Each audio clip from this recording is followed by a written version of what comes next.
ఇప్పుడు దీంట్లో ఇండై లోపల డెప్త్ గా ఉన్న సీన్ ఏంటంటే అన్న తమ్ముల మధ్య రిలేషన్. అవును. అంటే ఇప్పుడు తరుణ్ భాస్కర్ వాళ్ళ తమ్ముడు ఎప్పుడు చూసినా గానీ డబ్బులు డబ్బులు డబ్బులు డబ్బులు అని చెప్పేసి ఆ పైసల గురించే ఉంటది. ఒక పరపతి కావాలి, ఒక స్టేటస్ కావాలి, నాకు డబ్బులు కావాలి అనే దాంట్లోనే ఉంటాడు. ఎవరు? తరుణ్ భాస్కర్ వాళ్ళ తమ్ముడు. తరుణ్ భాస్కర్ ఏంది, అరే ఇంకెంతరా, ఇంకెంత సంపాదిస్తా, ఇంకెంత తింటావు, ఎంత చేసినా ఏం చేసినా గానీ 3 పూట్లు తింటావు, 3 పూట్లు తింటావు, అంతకంటే ఎక్కువ తినలేవు కదా.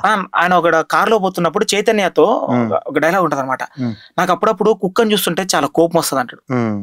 అసలు ఒక డైరెక్టర్ ఆ రైటింగ్ రాసుకొని ఆయన యాక్ట్ చేస్తూ ఈ డైలాగ్ అంటాడు, నాకు అప్పుడప్పుడు కుక్కని చూస్తే నాకు కోపం వస్తుంది, ఎందుకంటే అది నచ్చినట్టు చేస్తుంటది, నచ్చినట్టు తిరుగుతుంటది, నచ్చినట్టు ఎక్కడ పడితే అక్కడ ఇది చేస్తుంటది, మనం అట్లా చేయలేం.